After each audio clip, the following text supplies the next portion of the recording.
म्हणजे रिझर्व्ह बँकेने मागच्या वर्षी ऑलमोस्ट 76 टन ऑफ गोल्ड त्यांनी आणलं आणि त्यांचं टोटल आता जे काही जमा झालेलं आहे ते साधारण 876 टन एवढं सोनं आपल्या रिझर्व्ह बँकेकडे आहे.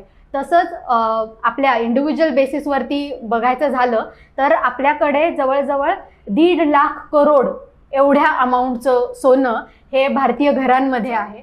सोनं खरेदी करताना 24 कॅरेट सोनं असणं, त्यावरती हॉलमार्कचं साईन असणं आणि त्याची माहिती पूर्ण असणं ह्याकडे थोडंसं दुर्लक्ष झालेलं पाहायला मिळतं. सोन्याची चेन बाबा मी घाण टाकली आणि त्याच्या बदल्यात पैसे घेतले आणि मग त्याच्यातून मला जी काही ऍक्टिव्हिटी, जी काही इमर्जन्सी किंवा जो काही प्रॉब्लेम आला आहे किंवा ज्या गरजेसाठी मला ते पैसे हवेत ते उभे करायचं सगळ्यात इम्पॉर्टंट सोर्स हा सोनं आहे. तर हे गोल्ड ETF हे इक्वली लिक्विडेबल आहेत की तुम्ही ते पैसे म्हणजे की तुम्ही ते गोल्ड ETF विकलेत की ते पैसे तुमच्या अकाउंटमध्ये जमा होण्याची किंमत ही जेव्हा वाढत जाते तेव्हा ती सोन्याची वाढलेली किंमत ही तुम्हाला सॉव्हरेन गोल्ड बॉन्ड्समध्ये मिळते, इंटरेस्ट रेट मिळतात आणि इव्हेंच्युअली तुम्ही जर समजा 25,000 गुंतवलेले असतील तर तुमच्या हातात येताना ऑलमोस्ट 75,000 रुपये येतात, ज्याच्यातलं 50,000 तुमची टोटल इन्व्हेस्टमेंट झाली म्हणजे 25,000 हा तुमचा डिरेक्ट प्रॉफिट झाला. जी काही सोन्याची बचत आहे, जी काही साठवणूक आहे, ह्यासाठी महिलांनी कोणते कोणते विचार करायला हवेत आणि त्यासाठी दुसरा पर्याय पण आहे का, काय सांगाल? नमस्कार, मी वर्षा कुलकर्णी दाणी. आझाद मराठीच्या आपल्या यूट्यूब चॅनलवर तुम्हा सर्वांचं खूप मनापासून स्वागत. आपल्या या प्लॅटफॉर्मवरती आपण अनेक विषय नेहमीच ऐकत असतो. आजचा विषय आपला खूप खास आहे आणि ते सुद्धा नवरात्रीच्या आपल्या शुभमुहूर्तावर. नवरात्र खरं तर एका बाजूला स्त्री शक्तीचा जागर होतोय आणि एकीकडे सहजच आपल्या मनामध्ये विचार येतो सोनं आणि पैसा आणि त्यामध्ये महिला वर्गाचं अधिक प्रमाण आहे. या सगळ्यामध्ये आपल्याशी आज चर्चा करणार आहेत डॉक्टर वैभवी पिंगळे. नमस्कार.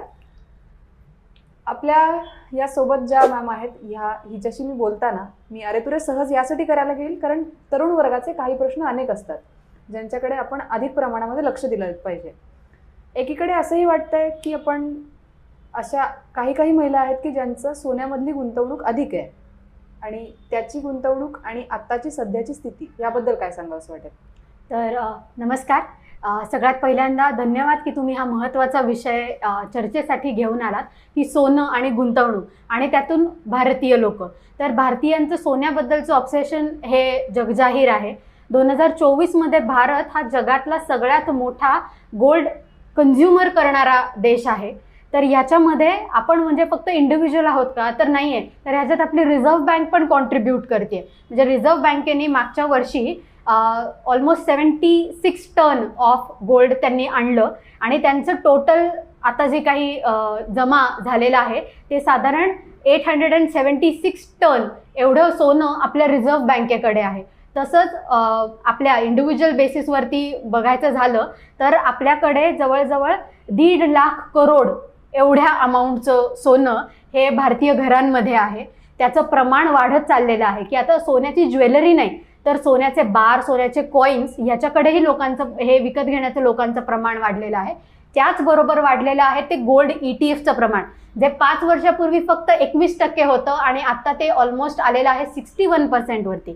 तर झेरोदा नावाची जी आपली one of the investment agency आहे त्यांनी हा रिपोर्ट काढला मागच्या वर्षी आणि त्या अहवालामध्ये हे सगळे निर्देश आपल्याला दिसून येतात. तर भारतीयांचं सोन्याबद्दलचं ऑब्सेशन हे एक प्रकारचं सेव्हिंग आहे, एक प्रकारची इन्व्हेस्टमेंट आहे, एक प्रकारची स्टेबिलिटी आहे आणि एक प्रकारचा अननेसेसरी खर्च पण आहे. तर जेव्हा आपण ते फिजिकल गोल्ड असलं पाहिजे याच्या बाबतीत ऑब्सेस्ड होतोय तर त्याच्या ऐवजीचे पर्याय जेव्हा आपल्याकडे आता उपलब्ध आहेत, सॉव्हरेन बॉन्ड्स आहेत जे रिझर्व्ह बँक करतं, गोल्ड ETF आहेत जे म्युच्युअल फंड्सकडे किंवा कुठल्याही स्टॉक एक्सचेंजवरती करू शकतो. तर हे करायचं प्रमाण भारतीयांचं हळूहळू वाढतंय पण अजून वाढवायला खूप स्कोप आहे. हे माहितीपूर्वक जे काही होती ही खरंच खूप छान आहे. फक्त एकीकडे असाही प्रश्न वाटतो की महिलांचं सोनं खरेदी करताना 24 कॅरेट सोनं असणं, त्यावरती हॉलमार्कचं साईन असणं आणि त्याची माहिती पूर्ण असणं ह्याकडे थोडंसं दुर्लक्ष झालेलं पाहायला मिळतंय का? याच्यामध्ये म्हणजे अर्बन आणि रुरल किंवा शहरी आणि ग्रामीण भागामध्ये आपण थोडंसं डिव्हिजन करूयात. कारण कसं होतं, शहरी भागामध्ये याबद्दल थोडीशी जास्त जनजागृती आहे. त्या जनजागृतीमुळे जेव्हा स्त्रिया जातात सोने खरेदीला तेव्हा त्यातला सगळ्यात महत्त्वाचा मुद्दा हा होतो की सोने खरेदी हे आपण शक्यतो ओळखीच्या ज्वेलर्सकडे करतो आणि ते ओळखीचे ज्वेलर्स कोणी ना कोणीतरी पारखून घेतलेले असतात. त्याच्यामुळे इथे या गोष्टींमुळे फसायचं प्रमाण थोडंसं कमी होतं. ग्रामीण भागामध्ये किंवा टायर 2 सिटीज किंवा तालुका लेवलमध्ये इथे कसं होतं की इथून घेऊन जाऊन तिथे कोणीतरी ज्वेलरचं शॉप काढलेलं आहे, तिथे जाऊन ती खरेदी केली जाते, जिथे पुढे मागे हे हॉलमार्क नसणं किंवा ते 24 कॅरेट नसणं, 22 कॅरेट नसणं. हैदराबादमध्ये 18 कॅरेट हे प्युअर गोल्ड समजलं जातं. तर आता गोल्ड स्टँडर्ड कुठलं प्युअर आहे आणि कुठलं नाही हे तुम्ही तुमच्या विभागामध्ये किंवा तुम्ही जिथे राहता तिथून माहिती करून घेऊन मग ते खरेदी करणं जास्त योग्य ठरेल. एकीकडे काही भागांमध्ये, काही शहरांमध्ये अधिक प्रमाणामध्ये सोन्याचं प्लेट असलेलं जे काही आहे, म्हणजे काही प्रमाणामध्ये आपण म्हणू शकतो दागिन्याचं स्वरूप जे असतं, तर ते काहीसं अधिक प्रमाणामध्ये विकलं जातंय का असंही देखील पाहायला मिळतं. त्याबद्दल काय सांगाल सर? आता हा तर ट्रेंड झालेला आहे. ज्वेलरी बद्दलचं ऑब्सेशन बायकांचं आपल्याला सगळ्यांना माहिती आहे. तर आता सिल्वर टोन ज्वेलरी किंवा मग सोन्याचं पाणी लावलेले ज्वेलरी, की बाबा नाही ना तुम्हाला खरं सोने किंवा मोठ्याले दागिने परवडू शकत, तर 1 ग्रॅमची ज्वेलरी घ्या, दिसताना सेमच दिसणार आहे. त्याच्यामुळे ते आर्टिफिशियल ज्वेलरीचं प्रमाण हे सायमल्टेनियसली खूप वाढताना आपल्याला दिसतंय. पण त्याचं कुठेच परिणाम आपल्याला ॲक्च्युअल ज्वेलरी सोनं खरेदी कमी झाली आहे असं कुठेही दिसत नाही. म्हणजे सोनं, प्युअर सोन्याबद्दल तेवढंच ऑब्सेशन आहे जेवढं आर्टिफिशियल ज्वेलरीबद्दल आहे. एकीकडे त्यामध्ये महिलांचं प्रमाण अधिक आहे, पण त्यामध्ये डिजिटल युगामधलं महिलांचं प्रमाण हे त्याप्रमाणेच वाढताना दिसते एकीकडे शहरी भागांमध्ये. पण ग्रामीण भागामध्ये सोन्याची खरेदी ही तितकी काळजीपूर्वक सुद्धा केली जाते. म्हणजे एखाद्या कार्यक्रमानिमित्त, एखाद्या सणवारानिमित्त, एखाद्या अशा निमित्ताने घेतलं जातं की ज्याचं पूर्ण शुद्ध आहे की नाही, 24 कॅरेट आहे की नाही, या प्रमाणानुसारच खरेदी होते. त्याबद्दल काय? तर आता याच्यामध्ये परत तुम्ही कुठल्या प्रकारच्या सर्कल्समध्ये आहात याच्यावरती खूप गोष्टी डिपेंड करतात, एस्पेशली भारतामध्ये. कारण ज्या प्रकारचे लोक तुमच्या आजूबाजूला आहेत त्यांच्याकडूनच सल्ले घेऊन या एस्पेशली सोने खरेदी असू दे, गाडी असू दे, घर असू दे, या प्रकारची खरेदी केली जाते. त्याच्यामुळे होतं कसं की बायकांचे सर्कल्स हे त्या बायकांच्या सर्कल्स पुरतेच मर्यादित राहतात, ज्याच्यातले विषय की बाबा आजचा स्वयंपाक, काय नोकरीदार वर्ग असेल तर ऑफिसमधलं काहीतरी, व्यावसायिक असतील तर काही प्रमाणात त्यांचं, किंवा बचत गट असेल तर आपलं हे कुठे नेऊन विकायचं, याच्या पलीकडे डिस्कशन्स जात नाहीत.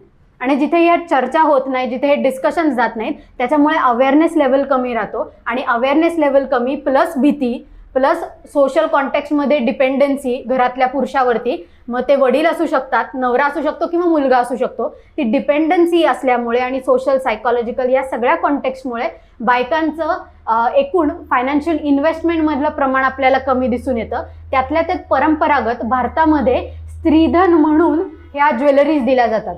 त्याच्यामुळे प्रत्येक घरातल्या स्त्रीकडे काही ना काहीतरी थोड्याफार प्रमाणात सोनं हे असतं. अगदी जन्माला आलेलं तान्ह बाळ जरी तुम्ही धरलं तरी त्याला वळं आहे, त्याला चेन आहे, पायात जे घालतात ते आहे. म्हणजे सोनं आणि चांदी हे जन्माला आलेल्या मुलाकडे, म्हणजे बारशाला, मुलाला मुलीला, बारशाला असू दे किंवा 1 वर्षाच्या वाढदिवसाला, ते आहेच आहे. कशामुळे आहे तर त्याच्यासाठी आपली जी परंपरा आहे ती कारणीभूत ठरते. त्याच्यामुळे शहरी भागात आणि ग्रामीण भागात दोन्हीकडे सोनं आणि चांदीचं प्रमाण जास्त आहे. हे झालं परंपरागत आपण सोन्याची गुंतवणूक आणि ह्याविषयी. सध्याचं जग हे डिजिटल आहे. डिजिटल जगामध्ये सोन्याची गुंतवणूक करणं याविषयी काय सांगावं असं वाटेल? तर आता सगळ्यात चांगले ऑप्शन्स जे आपल्याकडे अवेलेबल आहेत त्याला गोल्ड ETF म्हणतात. याच्यासाठी तुम्हाला तुमचं जर डीमॅट अकाउंट असेल तर त्या डीमॅट अकाउंटवरती जाऊन वेगवेगळ्या बँकांचे आहेत, वेगवेगळ्या एजन्सीजचे आहेत, ते गोल्ड ETF म्हणजे एक्सचेंज ट्रेडेड फंड, म्हणजे 1 रुपया किंवा जे काही तिथे जी काही अमाऊंट लिहिली असेल ती म्हणजे तुम्हाला 1 ग्रॅम सोनं देणं आहे. तर त्याच्यामध्ये तुम्हाला तिथे जाऊन ते फक्त विकत घ्यायचं आहे. तुमच्या हातात फिजिकल, म्हणजे तुमच्या फिजिकल सोनं येणार नाही आहे, पण तुमच्या डीमॅट अकाउंटमध्ये ते 1 आठवड्याभराच्या ड्युरेशनमध्ये दिसायला लागतं. ते सोनं तुम्ही विकू पण शकता वेळ आली. कारण सोन्याचं सगळ्यात एक महत्त्वाचा जो पार्ट आहे की सोनं लिक्विड आहे, की सोनं इमर्जन्सी फंडमध्ये, की माझी सोन्याची चेन बाबा मी घाण टाकली आणि त्याच्या बदल्यात पैसे घेतले आणि मग त्याच्यातून मला जी काही ॲक्टिव्हिटी, जी काही इमर्जन्सी किंवा जो काही प्रॉब्लेम आला आहे किंवा ज्या गरजेसाठी मला ते पैसे हवेत ते उभे करायचं सगळ्यात इम्पॉर्टंट सोर्स हा सोनं आहे. तर हे गोल्ड ETF हे इक्वली लिक्विडेबल आहेत, की तुम्ही ते पैसे, म्हणजे की तुम्ही ते गोल्ड ETF विकलेत की ते पैसे तुमच्या अकाउंटमध्ये जमा होणार. ह्याच्यातला सगळ्यात चांगला भाग हा आहे की तिथे तुम्हाला कुठेही त्याचे बाबा लॉकरच घे, सांभाळून ठेव, चोरीची भीती किंवा अजून काय होतंय याच्याकडे लक्ष द्यायला लागत नाही. ते तुमच्या डीमॅट अकाउंटमध्ये राहतात, ते सेफ राहतात आणि तिथून ते तुम्ही विकूही शकता. याच्याच प्रकारचं दुसरा एक प्रकार आहे की जरी तुम्हाला असं म्हणणं असेल की बाबा हे प्रायव्हेट रन गोष्ट आहे, तर आपली रिझर्व्ह बँक ऑफ इंडिया जी आहे, म्हणजे भारताची सेंट्रल बँक, ही सॉव्हरेन गोल्ड बॉन्ड्स हे रिलीज करते. वर्षातून एक 6-7 वेळेला होतात. त्याच्यासाठी म्हणजे एक त्याची ड्युरेशन 8 वर्षाची असते. 5 वर्ष तुमचे पैसे लॉक्ड राहतात. पण समजा तुम्ही त्याच्यामध्ये 25,000 गुंतवले, तर त्या 25,000च्या वरती 5 वर्ष आणि मग त्याच्या 5 वर्षानंतर तुम्ही ते पैसे काढू शकता किंवा पूर्ण 8 वर्षासाठी ठेवू शकता. 8 वर्षांनंतर त्याच्यावरती टॅक्स बसतो. ही त्यातली सगळ्यात महत्त्वाची आणि डिस्टिंक्ट फॅक्टर आहे compare to other investment option. त्याच्यामुळे होतं काय की तुम्ही जे काही पैसे टाकता त्या पैशावरती इंटरेस्ट रेट जमा होतो. सो तुम्ही जे पैसे टाकले त्याच्यात गोल्ड अप्रिशिएट होतं. म्हणजे आजची सोन्याची किंमत ही 1,14,410 रुपये, उद्या ही 1,15,000 किंवा 16,000 किंवा 17,000-20,000 ही जेव्हा वाढत जाते तेव्हा त्याला आपण म्हणतो गोल्ड अप्रिशिएट होणं. तर सोन्याची किंमत ही जेव्हा वाढत जाते तेव्हा ती सोन्याची वाढलेली किंमत ही तुम्हाला सॉव्हरेन गोल्ड बॉन्ड्समध्ये मिळते, इंटरेस्ट रेट मिळतात. आणि इव्हेंच्युअली तुम्ही जर समजा 25,000 गुंतवलेले असतील तर तुमच्या हातात येताना ऑलमोस्ट 75,000 रुपये येतात, ज्याच्यातलं 50,000 तुमची टोटल इन्व्हेस्टमेंट झाली, म्हणजे 25,000 हा तुमचा डिरेक्ट प्रॉफिट झाला.